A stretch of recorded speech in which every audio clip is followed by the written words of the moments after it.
Cordial saludo, espero que estén muy bien. Hoy en la clase de Pensar la Historia vamos a abordar un concepto muy importante que ayuda a configurar lo que se puede llamar una historia crítica. Vamos a hablar del memoricidio y para ello vamos a estudiar 5 fenómenos que son claramente distinguibles y que tienen que ver con este asunto de los memoricidios. El memoricidio es matar la memoria, por decirlo en palabras coloquiales. ¿Y cuándo se mata la memoria? Cuando se niega un hecho histórico que es evidente. ¿Y por qué se niegan hechos históricos que son evidentes? Para favorecer una casta, para favorecer una ideología. Y el memoricidio en Colombia se ha notado especialmente en 5 hechos. El primero ocurrió en 1928, se conoció como la masacre en las Bananeras, un hecho que denunció inicialmente Jorge Eliezer Gaitán. Y tenemos, por ejemplo, en la señora María Fernanda Cabal, en la que empezó a masificar este memoricidio. Cabal dijo que la masacre en las Bananeras nunca existió, que era un mito histórico. Y como es apenas lógico, muchas personas se burlaron de ella y muchas otras pues trataron de hacerla entrar en razón, pero fue tanto el bullying que le hicieron a la señora Cabal que ella sacó un video diciendo que sí había existido la masacre en las Bananeras, pero que había sido un enfrentamiento de un ejército regular contra unos obreros terroristas, guerrilleros comunistas. Acá aplica aquello de que es peor el remedio que la enfermedad. O sea, la señora hizo el ridículo, pero por tratar de tapar el ridículo, hizo un ridículo peor. Primero porque uno de los hechos más documentados de la masacre en las Bananeras fue la huelga de hambre, para protestar por los derechos laborales. Y yo no conozco ninguna guerrilla en el mundo, no solamente en Colombia, que haga huelga de hambre, porque la huelga de hambre es un método de protesta pacífico y las guerrillas no suelen usar métodos de protesta pacíficos. Ustedes han visto que la guerrilla es un ejército también, un ejército irregular que intenta tumbar un gobierno. Y sería muy ridículo pensar en que las FARC, el ELN, el EPL, el M-19 le hubiera hecho una huelga de hambre a los gobiernos de turno. Pues tendría que ser que estuvieran desarmados y que ya el gobierno los estuviera sometidos. Entonces, la señora María Fernanda Cabal inspira lástima porque está mal de la cabeza. O sea, tiene que estar uno muy enfermo para decir tantas tonterías. Y eso hace parte de un memoricidio. Porque hay otras corrientes que han intentado memoricidios, pero de manera más inteligentes. Por ejemplo, en la Iglesia Católica se ha promovido un memoricidio en torno a la Inquisición. No, eso nunca existió. Eso es un invento. La Iglesia nunca persiguió a nadie. O la otra, no, son más malos los británicos. Es como los británicos son más malos, la Inquisición de ellos fue peor, entonces por eso la de nosotros tiene que ser perdonada. Y puede que tengan razón, puede que la Inquisición británica haya sido más violenta que la católica. Pero eso es como decir, no, es que Uribe es muy bueno porque Hitler fue más malo. Pues eso no tiene lógica. ¿Y cuál es el problema? No tanto que María Fernanda Cabal diga tonterías. Eso es lo de menos, pues cualquier persona puede decir tonterías. El problema ahí es que muchas personas la siguen, millones de personas, y esa señora podría ser perfectamente presidente de Colombia dentro de unos 2 años y medio, porque estamos en un país que no tiene memoria histórica, que tiene muy poquito pensamiento crítico. Y esto no es culpa de la gente, esto es algo que viene de las élites. A las élites no les interesa que el pueblo conozca la historia, precisamente para que los memoricidios puedan tener su efecto. Y no he terminado con el tema de la masacre en las bananeras. Cabal no solo dijo que eran guerrilleros, sino que eran del Partido Comunista Colombiano. Otra tontería, porque el Partido Comunista Colombiano se fundó en 1930 y la masacre en las bananeras fue en 1928. Entonces, o sea, hasta ese nivel de tontería llega lo que dice María Fernanda Cabal, pero hay gente que le cree. Eso es lo grave, que haya gente que le crea, que haya gente que vote por ella. Y por eso digo yo que es muy difícil defender cierta ideología, porque todas las ideologías tienen sesgos, falacias, estereotipos, efectos Mandela, pero hay ideologías que se basan en la torpeza. Eso ya no es ni capitalismo, ni socialismo, ni izquierda, ni derecha, eso ya es estupidez. Negar un hecho histórico evidente, y para colmo de males, ella cita como falacia de autoridad a un señor de apellido Mackenzie, que ni siquiera es historiador. Y el señor solo ha escrito un libro en toda su vida. Y el libro titula Uribe es lo mejor que le ha pasado a Colombia. O sea, ese es que el historiador que dice Cabal que demuestra que las bananeras realmente es una mentira histórica. Lo cierto del caso es que hay algo que sí nos ha podido determinar bien: la cantidad de asesinados. Porque esto no fue un conjunto de muertes accidentales. Asesinaron, según algunas fuentes, a 1000. Otras fuentes dicen que 2000, otras que 3000. Lo mismo que pasa con los mal llamados falsos positivos. Pues que unos dicen que fueron 6402, otros que fueron 10.000, otros que fueron 20.000, otros dicen que eso nunca existió y que Uribe es muy bueno. O sea, es que hay diferentes interpretaciones de la historia.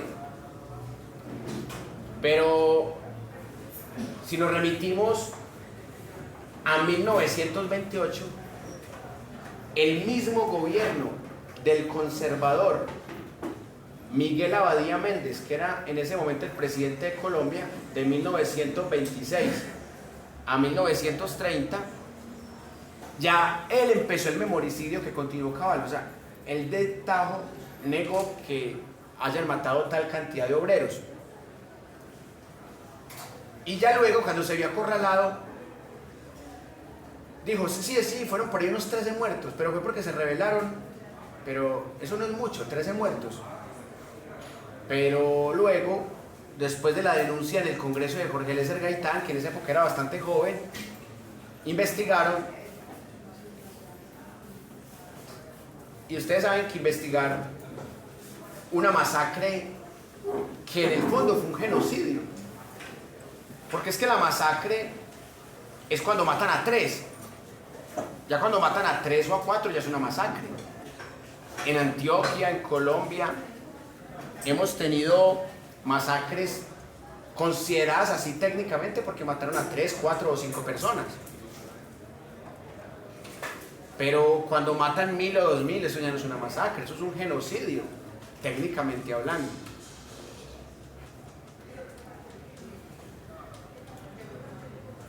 Y este tema no solamente es de Mackenzie o de Cabal, este tema es de mucha gente que repite eso y que desde la misma época de Miguel Abadía Méndez quieren borrar ese hecho de la historia. Eso se llama memoricidio, matar la memoria.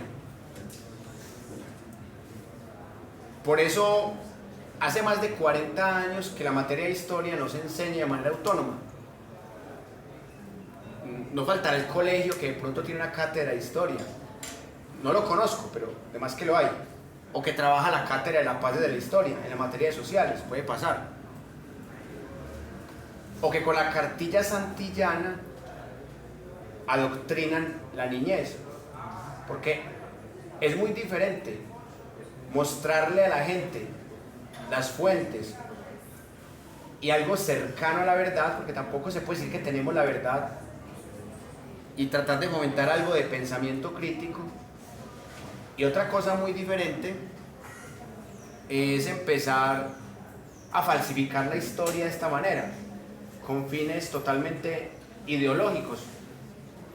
Es muy difícil separar la historia de la ideología, porque ustedes saben que usualmente los ganadores son los que cuentan la guerra, los que cuentan la historia. Son muy poquitas las historias escritas por perdedores o por dominados. Pero en todo y eso existe una disciplina que se llama la historiografía, que es diferente a la historia. Mucha gente puede saber o tener una remota idea de lo que es la historia, pero muy poca gente sabe lo que es la historiografía, porque es algo técnico, es algo que estudian solamente los historiadores o los filósofos de la historia. La historiografía es una rama de la teoría de la historia, que tiene varias definiciones. La historiografía se puede definir como la historia de la historia, esa es una. Pero hay otra que significa el análisis de las condiciones de posibilidad para escribir historias. Esa segunda definición me gusta más que la primera. Es la que aplicamos aquí en el curso de Pensar la Historia. La historiografía nos ayuda a revisar que hay cosas del pasado que están mal o que fueron escritas con sesgos. Y acá me quiero devolver al siglo XIX. Recuerden que estamos con el método de la brújula. Entonces vamos a saltar del siglo XX, masacre en las bananeras, vamos a saltarnos hasta el siglo XIX, época de Simón Bolívar y de Francisco de Paula Santander. En esa época también hubo un memoricidio, así el concepto no existiera en las academias. ¿Qué pasó ahí? Que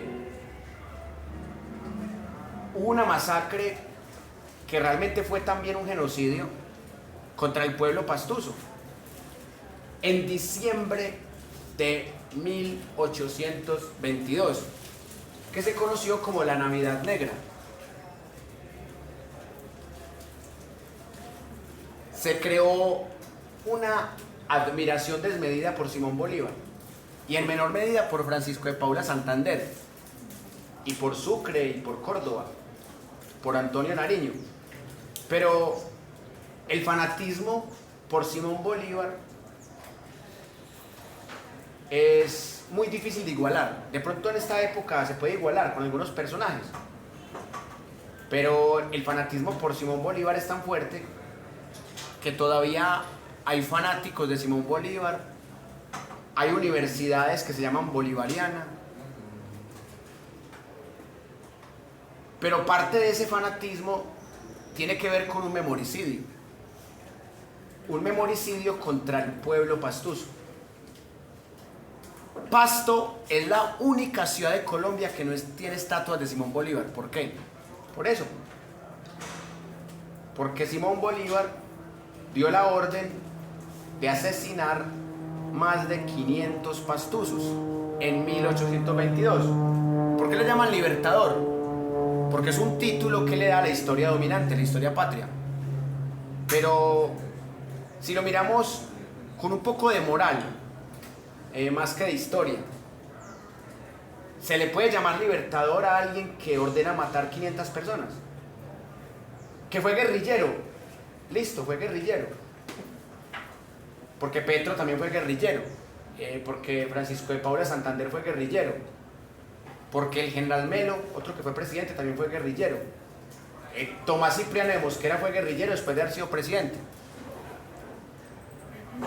Pero una cosa es ser guerrillero y enfrentarse a bala con un ejército oficial.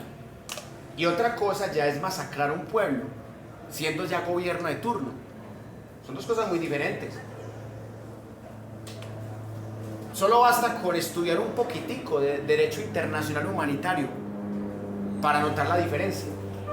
Solo basta estudiar el Estatuto de Roma para notar la diferencia.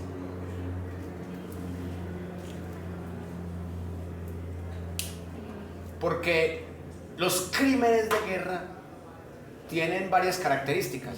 La primera, que se atenta contra la población civil.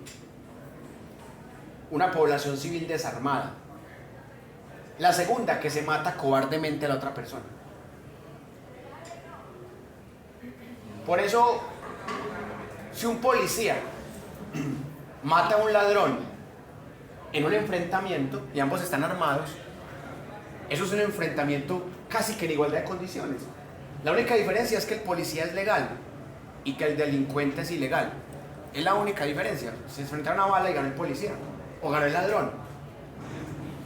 Muy diferente es que el policía lo capture y después de capturarlo lo torture, lo queme y acabe así con su vida.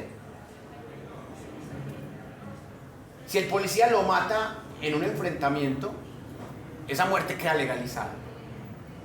No pasa al revés. Si el ladrón lo mata, igual lo paga, pero no le meten el delito de tortura, que es un delito de lesa humanidad, o de secuestro, o de desaparición forzada. Pero un policía, un militar o cualquier funcionario que se le parezca, pues puede matar a cualquier persona y decir, lo maté porque me trató de matar, y lo legaliza. Pero si el policía lo mata cobardemente cuando el ladrón ya se rindió, ahí ese policía no solamente está violando los derechos humanos, sino que está violando el Estatuto de Roma, está violando el derecho internacional humanitario. Por eso la gente se indigna tanto con la masacre de las bananeras, porque no eran guerrilleros, eran obreros que estaban haciendo huelga de hambre para que les duplicaran su salario, para que les dieran lo que hoy día llamamos unas prestaciones sociales, para que no les humillaran. López Pumarejo fue un presidente que tenía una interesante reforma laboral, que la pudo efectuar sobre todo en su segundo gobierno. Lo persiguieron bastante por eso. Pero después del gobierno segundo de López Pumarejo, en Colombia se ganaron unos derechos laborales. Porque, por ejemplo, en el siglo XIX, los obreros eran esclavos. Así ya se haya abolido la esclavitud. De 24 horas que tiene el día, trabajaban 16 horas. 16. ¿Cómo fue que se ganó el horario laboral de 8 horas? Con guerras civiles, con líderes como Rafael Uribe. Por eso les he dicho yo que yo soy uribista, porque yo admiro a Rafael Uribe. Que un compañero me dijo que si yo era uribista, y yo claro que soy uribista. O sea, ¿quién no va a querer a Rafael Uribe? Un tipo que se hizo matar por los derechos laborales. Gracias a Rafael Uribe, sus familias y ustedes trabajan 8 horas y ya. Y si trabajan más de 8 horas, les deben pagar unas horas extras que, entre otras cosas, por ahí un presidente las quitó, ¿cierto? Pero deben pagarles unas horas extras, lo normal. Exactamente. Lo que un Uribe luchó, el otro lo quitó. Esa es la diferencia entre un Uribe y otro. Que hay uno que trabaja para la plutocracia y otro trabaja para el pueblo. Y es normal que los ricos admiren al Uribe de ahora. Es normal porque los volvió más ricos. Pero hay ricos que tienen conciencia social, sentido crítico. Dicen, hombre, yo soy muy rico, pero yo voy a pagar más impuestos porque yo tengo más para pagar. Hay unos ricos que son conscientes. Pero volviendo al tema del memoricidio, Simón Bolívar era un burgués que se volvió guerrillero porque lo discriminaron. No le quisieron dar un título de nobleza, porque tenía un pasado afrodescendiente. Cuando a usted le encontraban que tenía una abuela, una bisabuela, un abuelo afro, Simón Bolívar no era rubio de ojos azules, como lo pintan en Caracoles. No, como Jesucristo, que también lo pintan rubio de ojos azules. Yo no entiendo por qué es un Jesucristo europeo, alemán, casi que vikingo, no. Simón Bolívar era un hombre moreno. Y a partir de allí le negaron unos títulos nobiliarios a los españoles. Entonces a Simón Bolívar le dio envidia y resentimiento. Y dijo, estos HPs me los van a pagar. Y ahí empezó la revolución de Simón Bolívar. Ustedes saben que los razonamientos contrafactuales en la historia son falsos o son incorrectos. No siempre lo falso se corresponde con lo incorrecto. Pero si aplicamos un razonamiento contrafactual, podemos sacar algo que así sea incorrecto, puede llegar a ser cierto. O podría llegar a haber sido cierto. Por ejemplo, si a Simón Bolívar no le niegan sus derechos nobiliarios, el tipo probablemente no tendría resentimiento contra los españoles, contra el imperio español, y no hubiese sido probablemente el líder de esa revolución contra los españoles. Pero Simón Bolívar estaba resentido. Otra cosa que se le cuestiona mucho a Simón Bolívar, que él asesinó canarios solo por ser canarios. Eso también es genocidio. Sucede que en esa época no se le llamaba así. O sea que de cierta manera el término puede ser anacrónico para la época. Pero así el término sea anacrónico, en materia estricta y real y espacio real, eso fue un genocidio también. Te mato solamente porque sos canario. Igualmente como Hitler, te mato porque sos judío. ¿Qué dice el compañero? Profe, ¿qué significa en ese contexto canario? Bueno, las Islas Canarias, era una colonia española. Entonces, claro, qué buena la pregunta, porque muchas veces de pronto uno asume que la gente sabe y es bueno. No, pensé que mataba era aves, pues. Bueno, igual también sería grave, porque yo creo que aquí la mayoría somos animalistas, pues tenemos sensibilidad con otras especies. En esa época era un poco más brutal todo. No, es que en esa época era, vea, con decirles que en esa época era normal violar mujeres. Por ejemplo, Simón Bolívar también era un violador de mujeres, pero es que en esa época era normal. O sea, lamentablemente, si en Europa apenas estaban haciendo el feminismo, imagínense aquí en esta parroquia, no había feminismo, se podía abusar de indígenas, de afrodescendientes, de mujeres, de pobres. Así era la sociedad, o la suciedad del momento. Entonces, por ejemplo, hoy día una persona le roba un beso a otra y ya, acosador sexual, es un delito. En esa época, Simón Bolívar, Santander, le robaban un beso a una mujer y es que hay tan macho. Incluso, hasta hace poco, o sea, cuando yo estaba niño, ya pueden ver lo viejo que estoy, cuando yo estaba niño, veían como normal que un hombre fuera insistente, o sea, una mujer rechazaba a un hombre y el hombre insistía.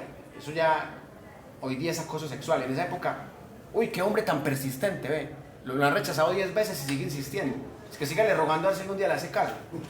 Hoy día es un acosador. Usted vea que los valores van cambiando y la historia estudia los cambios. Y por eso yo he discutido mucho con bolivarianos, amantes de Simón Bolívar. Entonces me dicen, no, pero es que vos sos anacrónico. O sea, es que en esa época no existía el término de genocidio. En esa época no era anormal violar mujeres. O sea, en esa época no existía ni siquiera el acoso sexual. Y yo les digo, sí, es cierto. Pero yo acá ni siquiera hablo como historiador, o sea, yo hablo como ser humano. O sea, yo digo, eran unas chuchas. O sea, que no hubiese una resistencia femenina en esa época, o que no existiesen unos defensores de derechos humanos, o que ni siquiera existieran los derechos humanos, sino que existían los derechos del hombre, que entre otras cosas también existían los derechos de la mujer, pero no llegaron. Antonio Nariño tradujo fue los derechos del hombre, no los derechos de la mujer, de Olimpia, que entre otras cosas podría ser la primera feminista, porque Olimpia, en plena Revolución Francesa, escribió un libro que se llama Los derechos de la mujer. Olimpia de Gaux se llama, sí, como Gaugues. Había un monje que dijo que los hombres y mujeres deberían tener derechos iguales, un monje católico, François de la Barré. Entonces dicen que ese fue el primer feminista, pero es que yo ni siquiera le llamo feminista, era un humanista. Es que para uno decir que los hombres y las mujeres tienen derechos iguales, no hay que ser feminista, eso se llama ser humanista, porque el feminismo es una corriente que se centra más en defender los derechos de las mujeres, no necesariamente de los hombres, porque para eso está el masculinismo, que también existe. Bueno, en Europa hay movimientos masculinistas y ambas corrientes son amigas y defienden el enfoque de género, que la derecha conservadora llama disque ideología de género. Pero eso es una gran pelea que yo tengo, que no, que es que llamar a Simón Bolívar genocida es un anacronismo. Y uno les dice, sí, es un anacronismo porque la palabra no existía. Es como llamar, por ejemplo, a los emperadores romanos machistas. O sea, es un anacronismo, pero eran machistas.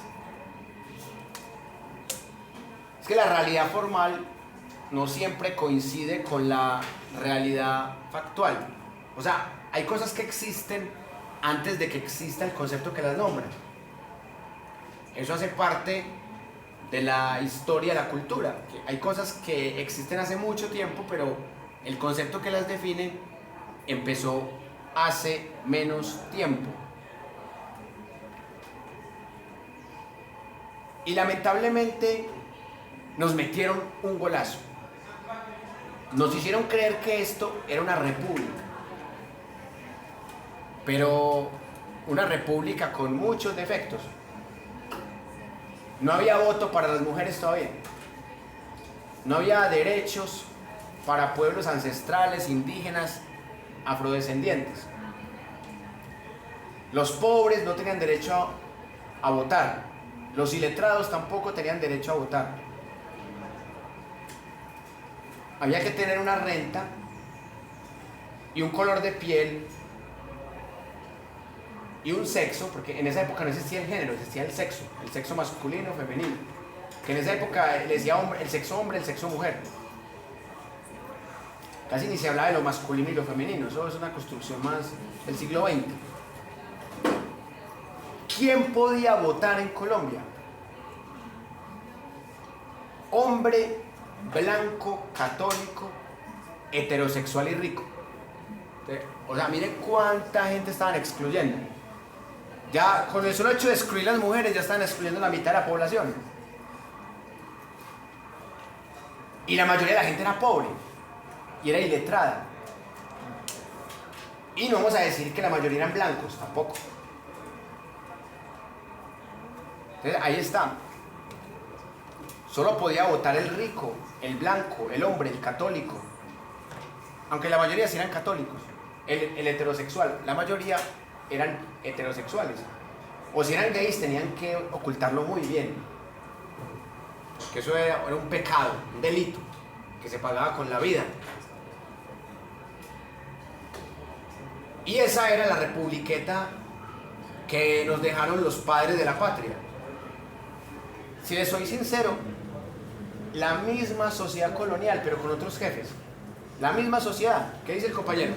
Es que eso fue parte de la revolución de los criollos. Simplemente era dejar de rendirle cuentas a la corona española y ya ellos mismos ser sus propios reyes, por así decirlo, su propia aristocracia. Exactamente lo mismo que pasó con la Revolución Francesa. La sociedad siguió siendo igual de desigual. Pero ahora los jefes no eran los del clero, los de la monarquía, los de la aristocracia, sino que los jefes eran los burgueses. Eso fue una revolución burguesa. La supuesta libertad, fraternidad e igualdad era solamente entre burgueses, entre blancos y ricos. La sociedad siguió siendo igual de inequitativa. Por eso yo le digo a los bolivarianos, ¿libertador de qué? ¿De qué nos liberó? Ah, nos liberó del Imperio Español. Y yo sí, pero nos puso a depender del Imperio Británico, que era peor, que era más sanguinario. Y ahí es como cuando uno tiene una pareja tóxica que le mete puñaladas. Entonces uno consigue otra pareja que le mete balazos. Y yo, ay, mi libertadora, me liberó de esta que me metía puñaladas, pero esta me mete balazos. O sea, eso no es ninguna liberación, eso es cambiar de amo. Pero la historia patria nos metió eso, que no, que el himno, que los grandes próceres, que los grandes héroes que dieron la vida por nosotros y que Simón Bolívar es lo máximo. Y todavía hay gente que se queda ese cuentico. Pero, ¿sabe por qué se inventaron que los pastusos son bobos? Porque no son bolivarianos. Los pastusos no se querían separar de España porque se dieron cuenta que Simón Bolívar era peor. Los pastusos eran más inteligentes, pero por eso les llaman bobos. Ustedes han visto que en los chistes ponen a los pastusos como los bobos. Viene desde ahí, desde el siglo XIX. Pero en este país todo es al revés. A los malos les llaman buenos y viceversa. A los inteligentes les llaman bobos y a los bobos les llaman inteligentes. Y al paisa lo venden como el más inteligente. Bueno, yo no voy a decir que los paisas somos los más brutos, tampoco. Pero sí voy a decir que Antioquia tiene una particularidad, que tiene sus ventajas y tiene sus desventajas. En Antioquia hay mucho amor propio y mucho amor por la región. Y eso tiene algunas ventajas, pero también tiene muchas desventajas. Está bien sentirse orgulloso de su tierra, o sea, que alguien que sea de Bogotá se sienta orgulloso de su tierra, el que es del Valle del Cauca, el costeño, o sea, cada quien tiene derecho a sentirse orgulloso de su tierra, a tener identidad, eso es normal. El peligro de esto es cuando yo me creo superior al de otra región. Y acá uno sí nota que desde el siglo XIX ha habido regionalismo, pero no solamente en Antioquia, en toda Colombia ha habido regionalismo. Hemos tenido guerras civiles por regionalismo. Y esto no es un invento mío, eso está en los libros, hasta en los libros bolivarianos. La guerra de los supremos, puro regionalismo. La guerra de Tomás Cipriano de Mosquera contra Mariano Ospina Rodríguez, puro regionalismo. Las primeras guerras de Rafael Núñez, hasta la guerra de la regeneración, a excepción de la guerra de las escuelas, puro regionalismo. Y en el fútbol se nota eso. Cuando se enfrenta un equipo de Bogotá con un equipo de Medellín, paisas HPs, rolos HPs, o con el Junior, costeños HPs, mamaburras, todavía existe ese regionalismo. Lo que pasa es que ya no nos matamos por eso. Ya nos matamos por otras cosas. Que porque este es de la guerrilla, este es de los paramilitares. O sea, nos matamos por otras. O este es de la banda de los vecinos. O este pasó la frontera invisible de mi barrio. Ya nos matamos por otras tonterías. Pero todavía existe ese regionalismo. Y en el fútbol se nota. Y eso es una herencia colonial. Entonces, volviendo al tema de los memoricidios. Ya tenemos dos. El genocidio del pueblo pastuso, que los historiadores más puristas dirán, no, eso no es un genocidio porque la palabra genocidio no se usaba en la época. Bueno, la matanza, la masacre. los homicidios con sentido social, como diría un amigo nuestro en esta época, masacres con criterio social, o limpieza social, como dirían otros. No, eso fue una limpieza porque es que los pastusos eran muy sucios y eran unos vendidos a los españoles, eran unos traidores a la patria. Eso fue una limpieza social. Pero realmente son varios los hechos que la historia tradicional ha tratado de eliminar. Vamos con el ídolo de Bello. Bueno, ¿quién es de Bello, Antioquia? Nadie, bueno. Marco Fidel Suárez. Nos vende la historia de que no, que pobrecito, que es que era hijo de una lavandera, que su padre lo negó, pero a pesar de ser hijo de una lavandera y de vivir en una humilde chocita, se volvió presidente de Colombia. Es una verdad a medias, porque cuando el tipo se volvió presidente ya era rico. Él era pobre de cuna, es verdad. Su madre era una pobre lavandera, es cierto. Su padre lo abandonó, también es verdad. Pero cuando Marco Fidel Suárez llega a la presidencia, llega con todo el respaldo de la Iglesia Católica, del Partido Conservador y hasta el Imperio de Estados Unidos. Entonces no era ningún pobrecito, era pobrecito de cuna, eso sí es verdad. Entonces en Bello, Antioquia, tienen a Marco Fidel Suárez como un ídolo. Y usted va al Museo Choza Marco Fidel Suárez, allá cerquita al Parque de Bello, y le hablan maravillas de Marco Fidel, no, que trajo la aviación, que no, que fue un presidente muy bueno, no, que no se equivocaba, que era muy humilde, bla, bla, bla. Pero hay un memoricidio también ahí. No te cuentan que él fue el autor intelectual de una masacre muy triste de la historia de Colombia, que se llamó la masacre a los Astres. Una masacre mucho menos documentada que la masacre en las bananeras. ¿Y sabe por qué se dio la masacre a los Astres? Por un tema netamente colonial imperialista. Resulta que iban a comprarle unos uniformes al ejército.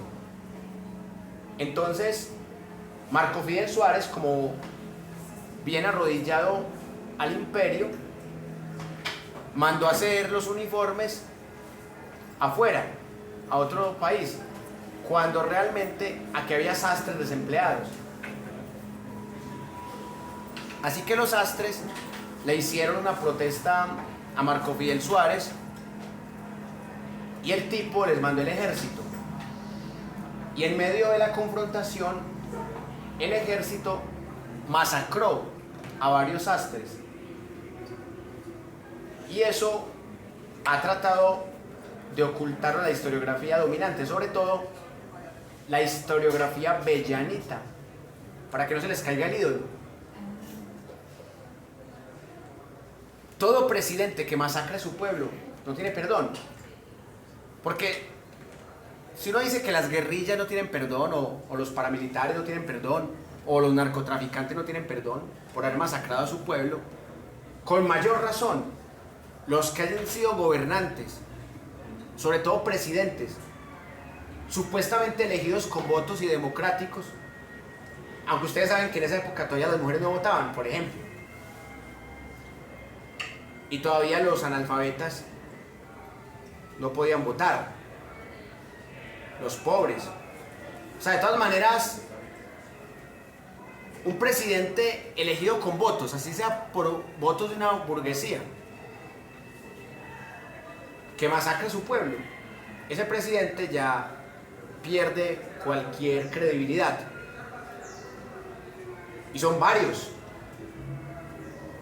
Hay otro que hoy no lo vamos a estudiar mucho, pero que más adelante vale la pena, Laureano Gómez Castro, conservador, católico, simpatizante de los nazis y luego simpatizante del Imperio de Estados Unidos.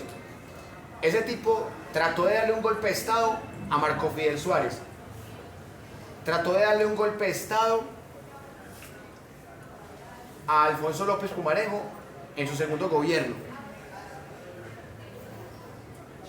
Y es uno de los agitadores que en complicidad con la CIA y con Estados Unidos hizo matar a Jorge Eliezer Gaitán. Y ya después compitió contra él mismo. O sea, recuerden ustedes que en esta época tenemos fiscales que se investigan ellos mismos. El doctor Cianuro, Néstor Humberto Martínez, se investigó él mismo y dijo que era inocente. El señor Barbosa y la señora Mancera se investigan ellos mismos y se declaran inocentes. Se cierran investigaciones con los empleados de ellos. Exactamente, por eso digo que se investigan ellos mismos. Eso, un empleado que va a investigar bien a su jefe, difícilmente, a no ser de que quiera ser un perseguido por su jefe. Como pasa con los fiscales que investigan a sus jefes y terminan amenazados o asesinados, como Mario Herrera. ¿Por qué mataron a Mario Herrera? Por investigar a sus jefes. Porque denunció la corruptela narcoparamilitar de la fiscalía. Por eso mataron a Mario Herrera. Así de sencillo. Y son tan hipócritas en la fiscalía que le hacen un documental con una música toda triste, mostrando la carita de Mario Herrera. Una vergüenza. Y lo peor de todo es que se lograron atornillar. O sea, ya el 13 de febrero no va a haber nueva fiscalía, porque la Corte Suprema de Justicia no le dio la gana de nombrar una nueva fiscal. Así de sencillo. Pero volviendo al tema histórico, Laureano Gómez Castro también masacró civiles y fue creador de lo que hoy día llamaríamos grupos protoparamilitares, porque los pájaros, los chulavitas, los antichusmeros tenían un comportamiento muy paramilitar. Los chulavitas eran legales, pero era una policía política que mataba enemigos. Los pájaros y los antichusmeros sí eran totalmente ilegales, eran como paramilitares, porque eran fuerzas armadas ilegales que mataban opositores al régimen de Laureano Gómez Castro.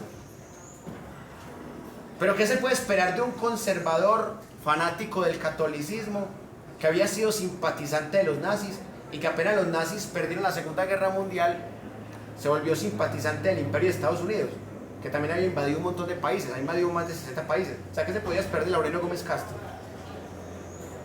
Y así como Néstor Humberto Martínez se investiga el mismo, y Mancera y Barbosa, Laureano Gómez Castro se eligió él mismo, porque mataron a Gaitán, que era su único rival serio. Mataron a Gaitán y en las elecciones era él contra el voto en blanco, como pasó en Bello hace unos años atrás. Entonces, era Laureano Gómez contra el voto en blanco y ganó Laureano Gómez. El único que podía derrotar era el voto en blanco. Y en esa época pues no había mucha cultura como para votar en blanco. Entonces, me gané a mí mismo, me gané yo mismo y me volví presidente dictador. Y este tipo empezó a matar a todos los liberales. Y había curas que decían en sus misas, así como en su momento el señor Builes, matar liberales no es pecado. Si matas a un liberal, Dios te perdona, porque los liberales son malos. Y por eso era que los chulavitas, los pájaros, los antichumeros mataban liberales. Ahora, los liberales también mataban conservadores. Totalmente normal. Pero en esa época el gobierno era conservador, tenía más fuerza, tenía los chulavitas, la policía política. Por eso es que en Colombia se inventan la Policía Nacional, buscando que la policía sea independiente del gobierno, o sea, que la policía sea del Estado, no del gobierno. Y a pesar de que la policía nueva, la Policía Nacional, tiene esa política, la policía durante mucho tiempo fue alineada con el gobierno. Por eso querían sacar la policía del Ministerio de Defensa, que en esa época era el Ministerio de Guerra, y meterla al Ministerio del Interior, para darle más independencia al gobierno, pero aún así la policía maneja el gobierno de turno. A no ser de que la policía se rebele y dé un golpe de Estado, como pasó con el golpe de Estado que le dieron a Laureano Gómez. ¿Por qué le dieron un golpe de Estado? Porque el tipo quintuplicó la violencia. Y decía, no, pues que mire que estamos mejorando y duplicando las exportaciones de café. O sea, ¿qué importa? ¿Qué importa que la economía mejore si la violencia se quintuplicó? Y lo peor de todo, la mayoría de violencia fue del gobierno de turno. Un gobierno que supuestamente se votó con votos, pero votos en donde él compitió con él mismo y se benefició de haber matado a Jorge Eliezer Gaitán. Rojas Pinilla se montó por la fuerza, es cierto, pero al menos Gustavo Rojas Pinilla no llegó con la intención de seguir masacrando el pueblo. Sin embargo, Gustavo Rojas Pinilla sí cometió una masacre, porque en una plaza de toros 13 tipos se estaban burlando de su hija María Eugenia y lo lograron identificar, y Rojas Pinilla los mandó a matar. Hoy día se burlan de la hija de Petro, de la esposa de Petro en toda parte. Bueno, en toda parte no, pero en varias partes se burlan de ellas, les hacen matoneo y no pasa nada, ¿cierto? En esa época se burlaban de la hija del presidente, eran chulos. Entonces mire que los tiempos han cambiado. Y claro, Petro tiene muchos enemigos, porque en un país en donde se ha construido un odio tan fuerte contra la guerrilla, porque es un odio mediático de gobierno de turno, yo todavía no puedo creer, o sea, ha pasado año y medio, pero yo todavía no puedo creer que en este país tan conservador, tan derechista, tan católico, tan antiguerrillero, haya un presidente que fue guerrillero. Pero claro, Simón Bolívar fue guerrillero, Santander fue guerrillero, Melo fue guerrillero, Tomás Cipriano de Mosquera fue guerrillero, pero Petro ganó con votos. Si ustedes se ponen a ver, Simón Bolívar y Santander se montaron fue por la fuerza, derrotando a los españoles. Obviamente Santander fue elegido por el Congreso cuando fue presidente, y ahí sí ya fue supuestamente con la democracia del momento. Melo se montó por la fuerza y también era guerrillero. Tomás Cipriano de Mosquera ganó la guerra del 62, que acabó en el 62, también por la fuerza. Pero Petro ganó con votos. Y eso es lo interesante, que el tipo fue guerrillero y ganó con votos. Otra cosa interesante, que cuando a Petro lo cogió la policía, ni siquiera sabían que era guerrillero. Por eso lo metieron a la cárcel, fue por porte ilegal de armas. Y cuando hicieron el proceso de paz con el gobierno de Virgilio, Petro no tenía ninguna deuda pendiente. Había otros que tenían genocidios o masacres.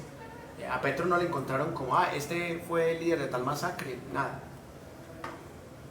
Por eso a Petro no lo tuvieron que amnistiar ni indultar.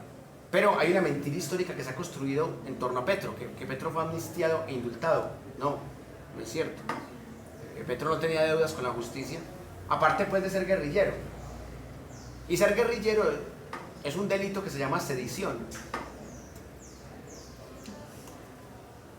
Es un delito político que es amnistiable, indultable, y la sedición es algo que cuando hay un proceso de paz se puede condonar fácilmente.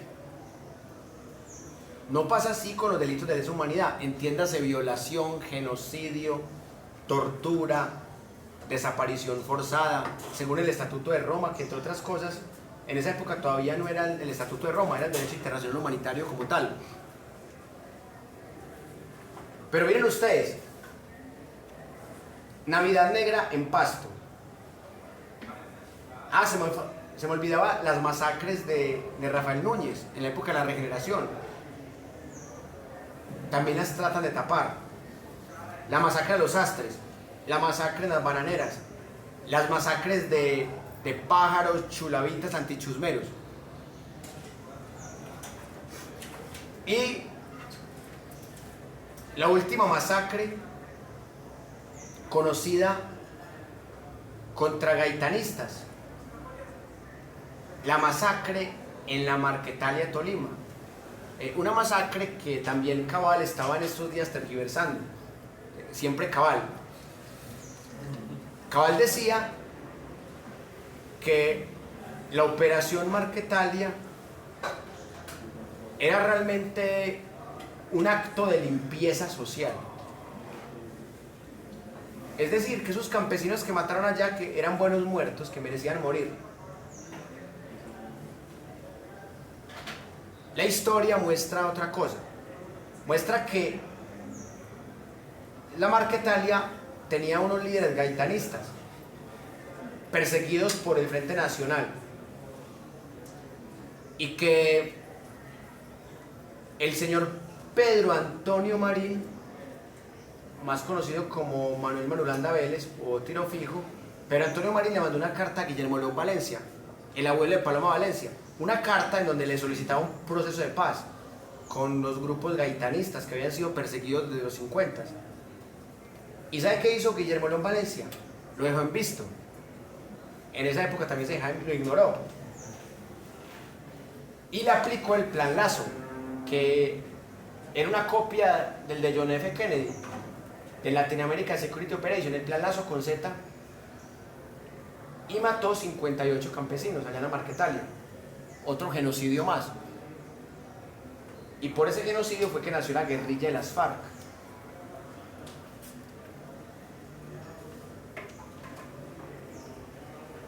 La guerrilla de las FARC le hizo mucho daño al país, o sea, eso no se puede negar.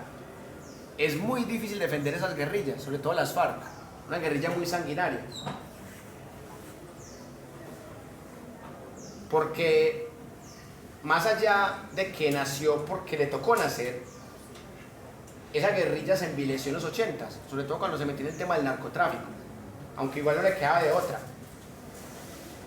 Pero la guerrilla de las FARC no nació que porque sí, o que porque querían ser terroristas, o que bueno pelear contra el Frente Nacional, no.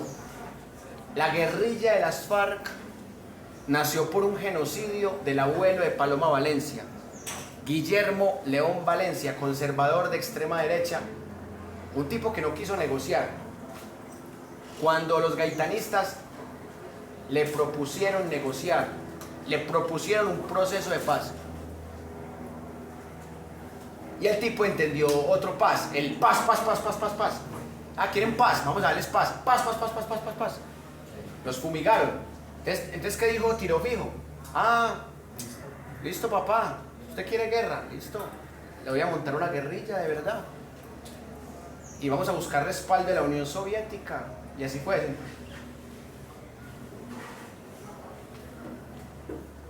Entonces las FARC encontró respaldo en la Unión Soviética. Luego nació el ELN, encontró respaldo en el régimen cubano de Fidel Castro, en la teoría focalista del Che Guevara. Y luego nació el EPL, inspiración maoísta y china. Ahí nacen las tres guerrillas marxistas. ¿Por qué? Porque los gobiernos de turno eran sanguinarios también. Porque los gobiernos de turno no querían la paz. Por eso el otro día que escuchábamos a Álvaro Uribe, que no, que es que el Frente Nacional era una democracia muy bonita, hasta que llegaron las guerrillas marxistas y lo dañaron todo. Pues esa historia solamente se la creen los uribistas, o los que no conocen y de pronto no quieran conocer, no quieren investigar. Pero la verdad fue que el nacimiento de las guerrillas marxistas fue porque los mismos gobiernos le obedecieron a Estados Unidos y los fumigaron, con la premisa de que con terroristas no se hace negociación. A los terroristas se les fumiga. Pero en esa época no les decían terroristas, sino comunistas. Recuerden ustedes la doctrina del macartismo, que venía de los 50 en Estados Unidos. El macartismo es que todos los males de la humanidad eran culpa del comunismo. Y era normal, era una guerra entre el comunismo y el capitalismo. Que entre otras cosas el comunismo nunca existió, solo existía como una idea, un ideal por conseguir. Existía el socialismo, pero en esa época confundían también socialismo y comunismo. Entonces, ¿qué decían los gringos? Hay que eliminar cualquier plaga comunista. Entonces, los gaitanistas, que ni siquiera eran comunistas, eran liberales, gaitanistas, pero eran tildados por el régimen como comunistas, entonces les dieron gusto, se volvieron comunistas de verdad. Ahí nace las FARC. Y a partir de allí, la violencia en Colombia cogió otro rumbo, un rumbo más sanguinario. Porque las guerrillas encontraron, al menos las tres primeras, encontraron respaldo internacional. Las FARC encontró respaldo de la Unión Soviética. la Unión Soviética era una cosa gigantesca. O sea, si Rusia es una cosa grande en este momento, imagínense la Unión Soviética, que eran 15 repúblicas. Rusia y 14 repúblicas. Y estaba Ucrania también. En la Unión Soviética, Rusia y Ucrania eran hermanitas. Entonces, las FARC tenían respaldo internacional. Por eso las FARC se volvió la guerrilla más poderosa de Latinoamérica, no solamente de Colombia. Pero las FARC también tuvo una época de decadencia en los 80s, porque la Unión Soviética les empezó a quitar el respaldo, porque la Unión Soviética se empezó a separar. Y ya en el 91, después del 89, a las FARC le tocó meterse más en el negocio del narcotráfico, porque se cayó el muro de Berlín. Y al caerse el muro de Berlín, las repúblicas soviéticas se empezaron a separar, hasta que en 1991 se separaron del todo. Y ya Rusia se volvió capitalista. Y las otras también se empezaron a volver capitalistas, como Ucrania. ¿Ya? Entonces ya, o sea, ¿qué respaldo iba a tener las FARC? El narcotráfico. O sea, a las FARC no le encontró camino. El secuestro y el narcotráfico. ¿Cómo más se van a financiar? Con secuestro, con narcotráfico y con aliados internacionales como el grupo ETA de España, separatista vasco.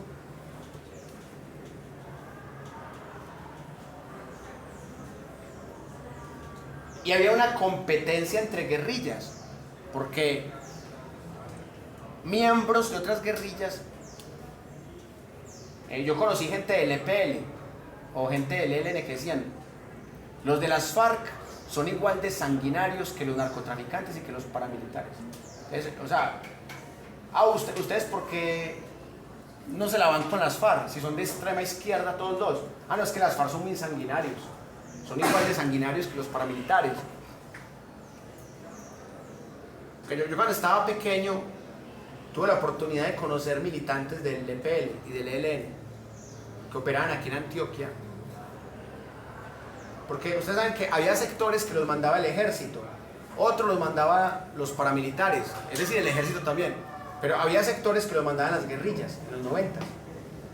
Entonces, a mí, yo estando muy niño, yo conocí guerrilleros y ellos le decían a uno, no, es que los de las FARC son muy malos, son igual de malos. Es que en 1991 la guerrilla del EPL hizo un proceso de paz con el gobierno de César Gaviria y el 95% del EPL supuestamente entregó las armas. Solo el 5% del frente de Caraballo, solo esos que estaban más que todo para el Catatumbo, esos siguieron en la guerrilla del EPL. Y eso fue terrible, porque buena parte de los desmovilizados del EPL se volvieron paramilitares, como Don Berna. Don Berna había sido del EPL y se volvió paramilitar. Y empezaron a sapear, como decimos aquí en Antioquia, a delatar a sus excompañeros. Vea, mátenlos, que ellos... Y los de las FARC crearon el estereotipo de que los del EPL eran paracos. Bueno, declararon objetivo militar a los del EPL, tanto a los reinsertados como a los que todavía estaban en lucha armada. Entonces, los de las FARC también empezaron a matar a los del EPL, entonces, pobrecitos. Entre los paramilitares y las FARC los volvieron mierda, a los del EPL. Los de las FARC acusándolos de paramilitares.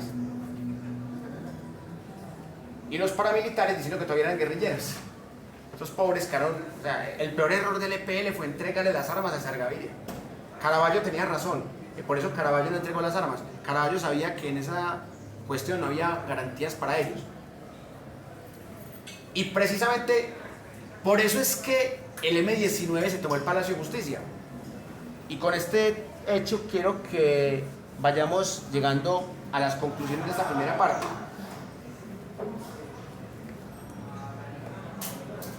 Nos siguen engañando con el tema del Palacio de Justicia. Porque a ningún gobierno le interesaba la paz, como decía Uribe, a ninguno.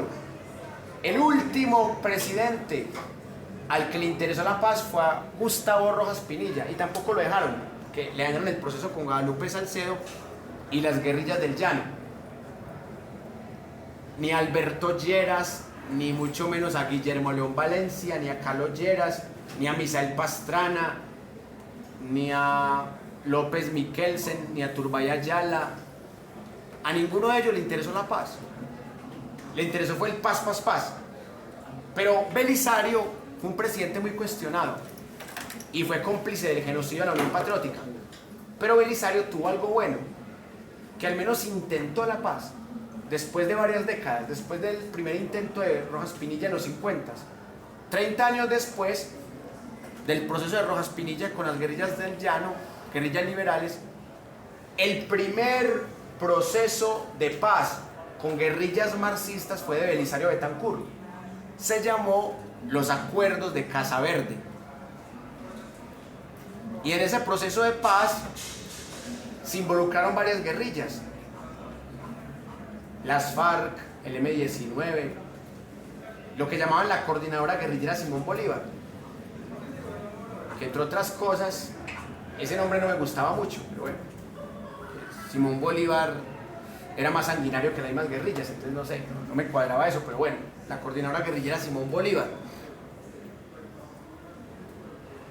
Y ese proceso tuvo unos acuerdos de Casa Verde. El principal acuerdo era llegar a un cese bilateral al fuego, que eso significa no nos disparemos. O sea, ustedes dejan de dispararnos, nosotros también. Un cese bilateral al fuego. Y se pactó, pero el gobierno de Belisario no cumplió. La pregunta es ¿por qué no cumplió? ¿Porque los paramilitares no lo dejaron? ¿O los narcotraficantes? ¿O las élites? El hecho fue que el gobierno no cumplió. Ay, sí, no nos matemos. Y empezaron a matar a militantes del M-19 por la espalda. Y lo peor de todo fue que trajeron un mercenario israelí llamado Yair Klein, que este mercenario les enseñó tácticas de exterminio de población civil, a los esmeralderos, a los narcotraficantes y a los paramilitares. Entonces, ya no solamente estaban matando a los del M-19, sino que estaban matando a todos los de izquierda. Porque a raíz de ese proceso nació un partido político que era civil, que se llamaba Unión Patriótica. Y ese partido pues tenía gente que había sido de la guerrilla, pero tenía gente que nunca había sido de la guerrilla. Pero ¿cuál fue el estigma? Que todos los que hacían parte de la Unión Patriótica eran guerrilleros y que había que matarlos. Mataron 6.500 civiles. Eso es un genocidio. Que maten guerrilleros en enfrentamientos, normal. Se están enfrentando. Normal en la guerra. Es triste decirlo, pero es normal que un guerrillero mate a un militar o un paramilitar mate a un guerrillero. Es normal, están en guerra. Pero que maten a 6.500 civiles que no están armados. Entonces, ¿qué hizo el M-19? Vamos a hacer un juicio político a este HP. O sea, ¿cómo así que hacemos un pacto en el 82 y este tipo no solamente nos mata a nosotros, sino que mata también a civiles? Entonces decían que la Unión Patriótica era el brazo político de las FARC, o que era el brazo político del M-19, o el EPL, o el ELN. Por eso es que ellos se toman el Palacio de Justicia, porque dicen, vamos a hacer un juicio político a Belisario Betancur porque nos traicionó, porque este señor nos está matando por la espalda y está matando civiles. Puede que él no, pero los paramilitares sí. O sea, y ese señor tiene que darnos garantías. Entonces, vamos a hacer un juicio político. Y de todas maneras, Belisario, ¿qué dijo? Las huevas, que maten los magistrados, a mí qué me importa. Lo importante es que no me maten a mí. Entonces, Plazas Vega se mete por la fuerza con el ejército, dizque a liberar a los magistrados. Y claramente, Plazas Vega termina matando a los magistrados con sus soldados. Pero ¿qué dijo la historia oficial? Que los que habían matado a los magistrados eran las balas del M-19. Y todo el mundo se creyó eso, normal. O sea, normal, bueno, no, fueron los guerrilleros, listo, normal, son guerrilleros. Y estaban ofendidos porque Belisario los traicionó. Porque los paramilitares los están aniquilando. Pero luego, las familias de los magistrados empiezan a investigar y dicen, no, aquí hay algo raro. Aquí hay algo raro porque es que los del M-19 no tenían nada contra los magistrados. Los del M-19 querían era un juicio político a Belisario, no a los magistrados. O sea, el objetivo militar de ellos no eran los magistrados. O sea, entonces las familias empiezan a investigar. Y eso se demora casi 10 años en investigación. Hasta que se dan cuenta, incluso mandan a hacer autopsias. Porque hubo cuerpos que no aparecieron, pero con los poquitos cuerpos que aparecieron, hicieron autopsias, y se dieron cuenta que las balas que mataron a los magistrados eran balas del ejército. Y que varios magistrados salieron vivos y luego terminaron desaparecidos y muertos. O sea que el ejército los desapareció y los mató. Y ahí fue cuando hicieron la demanda ante la Corte Interamericana de Derechos Humanos para sancionar el Estado colombiano, porque fue un crimen de terrorismo de Estado. Y efectivamente, la Corte Interamericana de Derechos Humanos castigó al Estado colombiano, lo responsabilizó de matar magistrados. Y las familias no recuperaron a sus seres queridos, a los magistrados, pero por lo menos supieron la verdad, supieron que los asesinos de sus familiares fueron miembros del ejército. Y ahí vino la otra pregunta, ¿por qué? Bueno, los del M-19 pues querían solamente hacerle juicio a Belisario. El cobarde Belisario no asistió, sino que mandó a sus sanguinarios a matar magistrados. Pero ¿por qué? O sea, ¿por qué un militar mata a unos civiles magistrados? ¿Por qué? Y ahí llega la otra hipótesis. ¿A quiénes les convenía borrar pruebas? A militares que habían participado en la dictadura de Turbay Ayala. Turbay Ayala montó la peor dictadura de los últimos tiempos, solo superada por los mal llamados falsos positivos, pero Turbay Ayala montó un régimen del terror. Exiliaron escritores como Gabriel García Márquez, mataban a todo aquel que le tildaran de comunista. Entonces, Turbay Ayala tenía militares que tenían procesos en la Corte Suprema. Entonces los militares aprovecharon para borrar archivos, pero no podían dejar testigos. Entonces, por eso los mataron a los magistrados.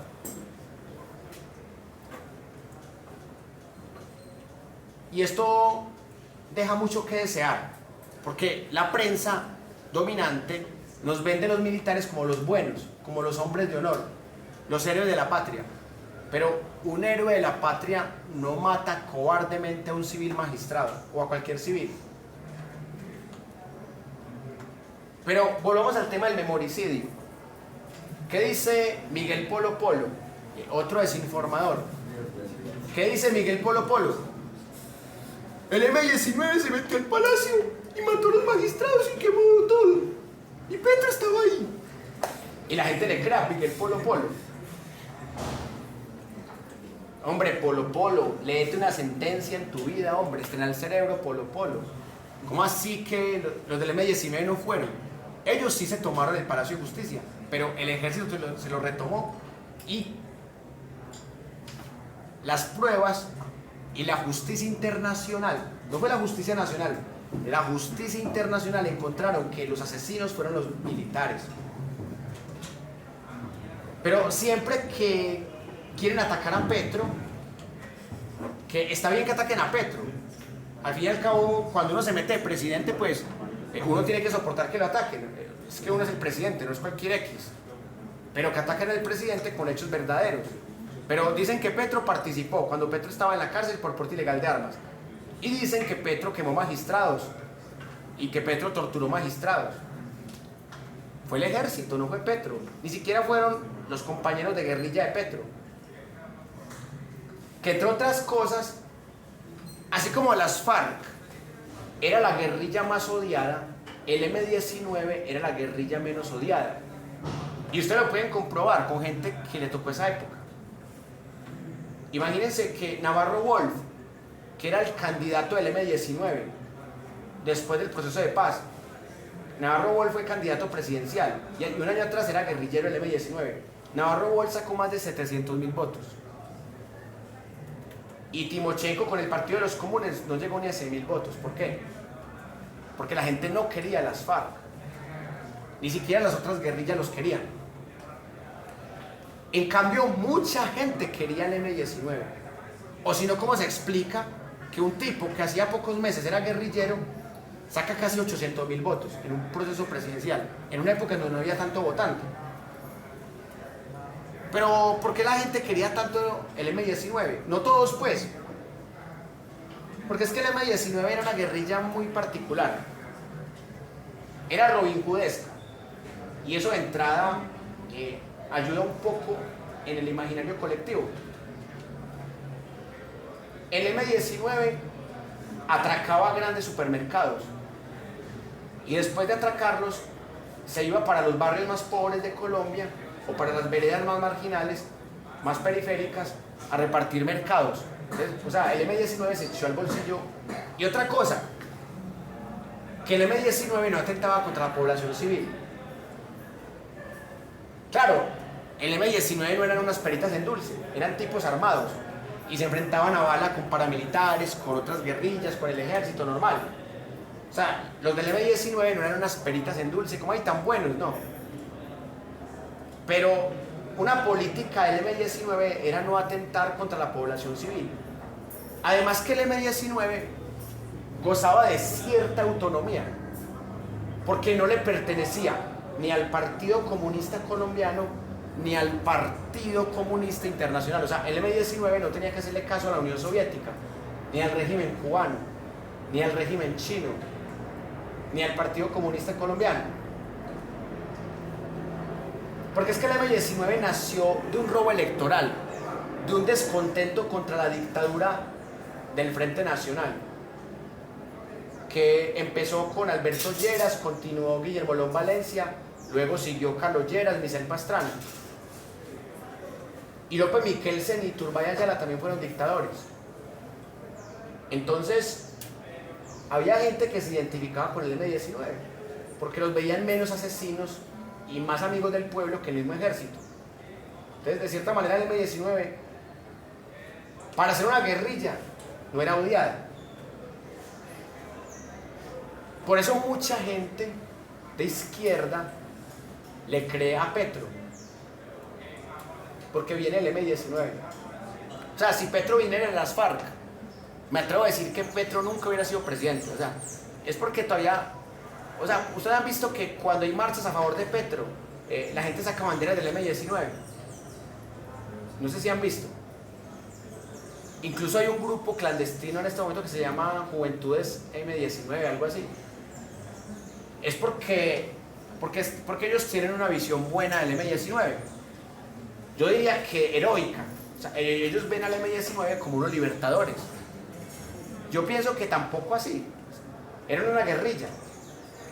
Lo que sí es que era una guerrilla poco convencional, porque era una guerrilla que aparecía de repente en la televisión. O sea, usted estaba viendo un canal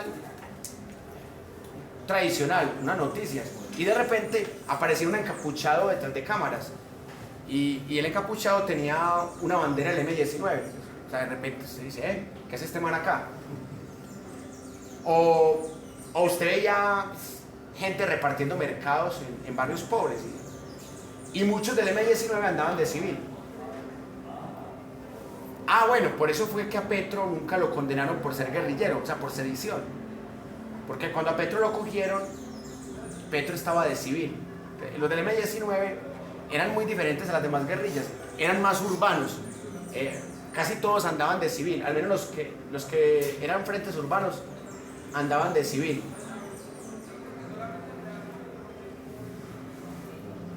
Y otra cosa, que ellos se robaron la espada de Simón Bolívar. y luego la devolvieron.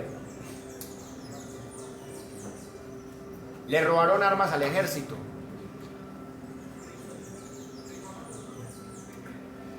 De cierta manera,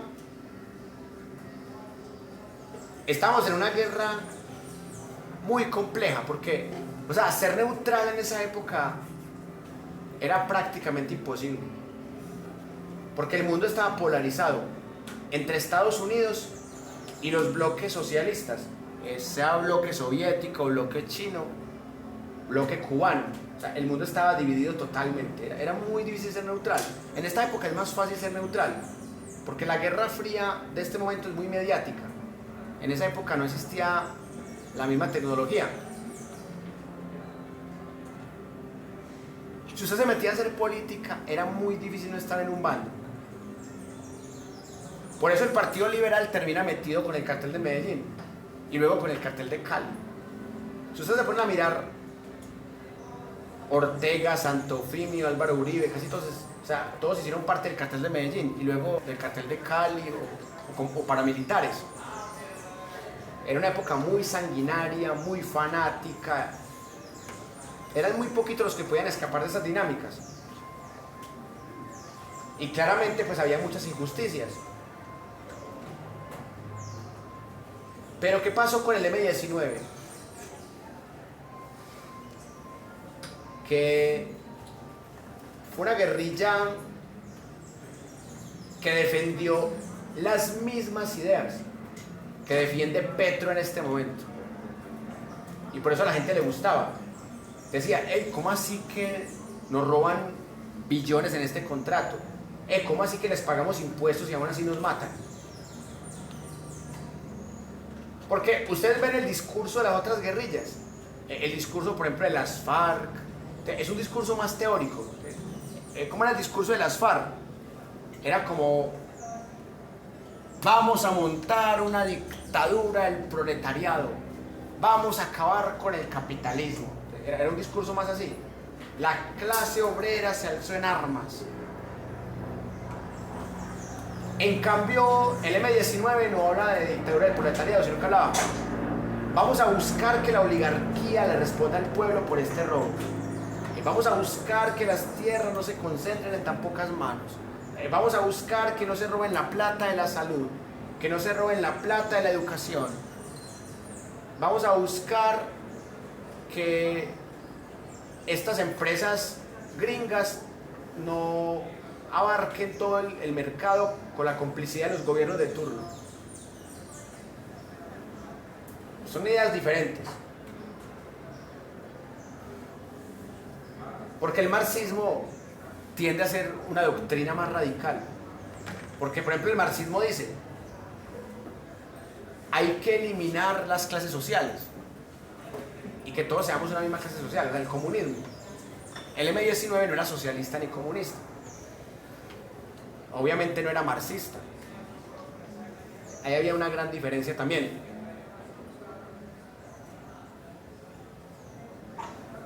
Por eso el M-19 termina participando en el proceso de Virgilio Barco y haciendo la Carta Magna del 91. O sea, las leyes que nos rigen las hicieron entre sectores del conservador, sectores del liberal y miembros del M-19, como Navarro Wolf. Porque era una guerrilla que no detestaba el capitalismo, sino que detestaba era la oligarquía y la desigualdad y el robo. El M-19 no detestaba el capitalismo, precisamente porque no era socialista ni marxista.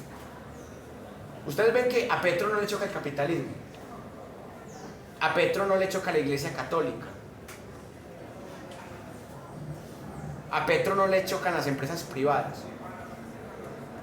En cambio a las FARC y demás guerrillas marxistas sí les choca mucho las empresas privadas, odian el capitalismo, son muy diferentes.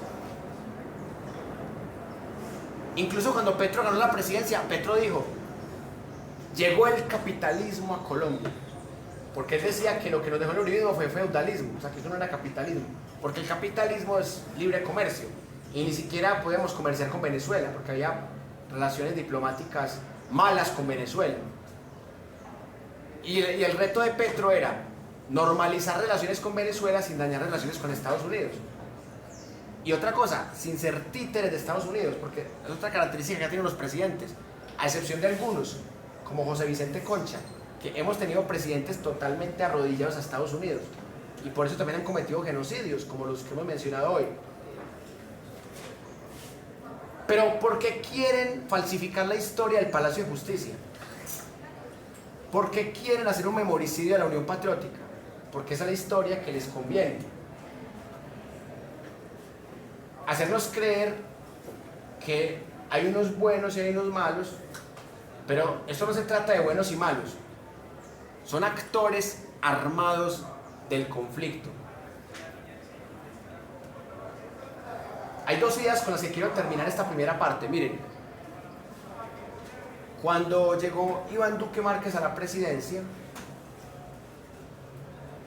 llegó con ideas de memoricidio.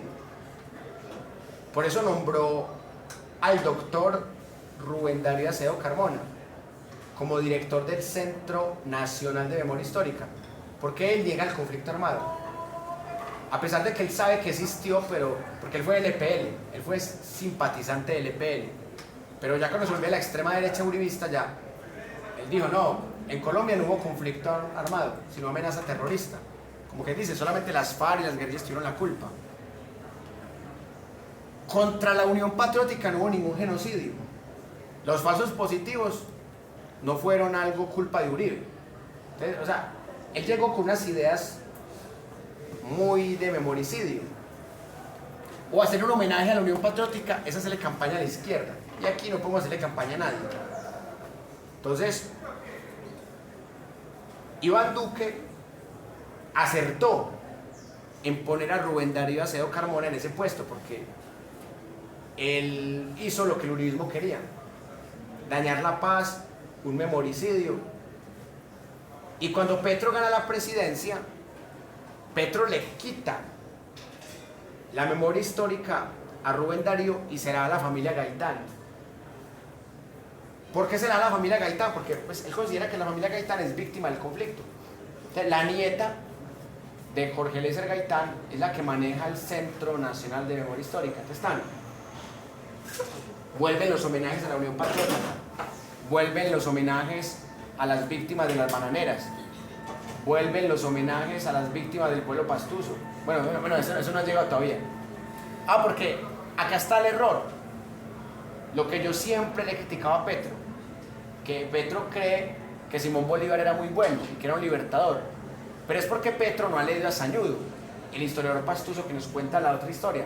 Petro no ha leído a Lynch, Petro no ha leído al conservador Pablo Victoria. Entonces, por eso, o sea, Petro ha leído a William Ospina, por ejemplo, y ha leído los manuales de historia patria. Entonces Petro cree que Simón Bolívar era muy bueno. Y esa es la cuestión que yo nunca he podido compartir con él. Y muchos seguidores de Petro también consideran que Simón Bolívar era muy bueno. Pero igual es respetable, pues, o sea, si la gente quiere creer algo, pues que lo crea. Pero el hecho es que el Centro Nacional de Memoria Histórica fue creado para las víctimas. No fue creado ni para la guerrilla, ni para los paramilitares, ni para los narcos. O sea, el Centro Nacional de Memoria Histórica es legalmente para las víctimas. Que los paramilitares fueron víctimas al principio, quizás. Que los guerrilleros fueron víctimas al principio, tal vez. Pero las mayores víctimas del conflicto armado son los civiles que nada tienen que ver. Los civiles que fueron tildados de guerrilleros y por eso los mataron. Entonces, yo estoy muy contento como la familia Gaitán está manejando la memoria de este país. Y se los dije en la pasada fiesta del libro allí en el Jardín Botánico de Medellín. Se los dije. Me parece muy bien lo que están haciendo. Porque ustedes no están politizando la memoria, no la están ideologizando. Ustedes están mostrando informes en donde hay víctimas de las guerrillas, víctimas de los paramilitares, víctimas del ejército, de la policía, víctimas de los narcos. Y eso es lo correcto, les dije yo. Porque ustedes no tienen por qué obedecerle a nadie. El uribismo le entregó la memoria a los victimarios. O sea, Rubén Darío Acevedo Carmona, que fue profesor mío entre otras cosas en la Nacional, y que cuando era profesor era muy profesional, pero lamentablemente se metió en el uribismo y ya perdió ese profesionalismo. Uno como profesional tiene que pensar siempre en las víctimas. ¿Qué culpa tiene un civil de que un actor armado lo confunda con un enemigo? Porque en Colombia ha habido falsos positivos de todo tipo, falsos positivos en contra de gente que es de derecha, que es de izquierda. Ha habido falsos positivos de las guerrillas también. Lo que pasa es que a las guerrillas pues de pronto no se les da tan duro, porque al fin y al cabo las guerrillas son grupos ilegales, lo mismo que los paramilitares y los narcos, son ilegales, es bueno. Pero que el ejército y la policía se preste para cometer falsos positivos, como los de la Unión Patriótica, como los de las masacres del Aro y la Granja en Ituango, como los de la Operación Orión en la Comuna 13 de Medellín, como los del gobierno de Uribe, los 6.402 más. Eso es lo delicado. Para efectos de vidas, es tan triste que maten a una persona de la extrema izquierda como de la extrema derecha. Pero para efectos de Estado Social de Derecho, es más grave que el asesino sea alguien de la fuerza pública, sea de la policía, sea del ejército, o incluso cuando existía el DAS, que lo convirtieron en un nido de paramilitares. O sea, era muy grave, porque eran entidades pagadas con nuestros impuestos. Pagarle a criminales para que nos maten, demasiado triste. Y con esto quiero terminar. Vean, los falsos positivos lamentablemente son el peor genocidio que se ha cometido en la historia de Colombia y en lo que va del siglo XXI en Latinoamérica. No hay ningún crimen más atroz en la historia de Latinoamérica en los últimos 24 años. Claro, Videla cometió cosas parecidas en Argentina, Stroessner en Paraguay, la familia Somoza en Nicaragua, cometieron crímenes parecidos. Pero en este siglo en Latinoamérica no ha habido un genocidio más atroz que los falsos positivos, por estadísticas y por formas. Claro, la masacre al pueblo pastuso, horrible, mataron más de 500, horrible. El genocidio de Rafael Núñez, terrible, mataron a cientos de liberales, cuando Rafael Núñez venía del Partido Liberal. La masacre en Los Astres, terrible. La masacre en las Bananeras, horrible. Las masacres de Pájaros, Chulavitas, Atichusmeros, terribles. La masacre en la Marquetalia, el genocidio en la Marquetalia de Guillermo León Valencia, terrible. El genocidio a la Unión Patriótica, terrible. Pero hay una diferencia, que el genocidio a la Unión Patriótica lo cometieron entre 3 gobiernos y la mayoría fueron asesinados por paramilitares, entrenados por el mercenario Jair Klein. Pero los falsos positivos de 2002 a 2008 fueron todos cometidos por la fuerza pública, por el ejército. Es muy delicado. Matar tanta gente en tan poco tiempo es algo muy delicado. Pero lamentablemente, sobre el tema de los falsos positivos, existe no solo un memoricidio, sino un negacionismo. El memoricidio es que eso nunca existió, que es un invento castrochavista. Y el negacionismo es, eso sí existió, pero no fue culpa mía. Fueron unas manzanas podridas, unos cuantos militares que se desviaron. Pero eso no es normal. O sea, que pasemos de 13 al año a 1067 al año, eso no es normal. Entonces, ¿qué conclusión podemos sacar? que estudiar la historia de Colombia desde la categoría de memoricidio es importante, porque nos ayuda a crear conciencia de todos los inocentes que hemos tenido. Y solo con la historia crítica que combata el memoricidio podemos realmente construir una sociedad más democrática en lo político, más incluyente en lo social, más equitativa en lo económico y más sostenible en lo ambiental. Bueno, nos veremos en unos 20 minutos para que hagamos la segunda parte. Muchas gracias.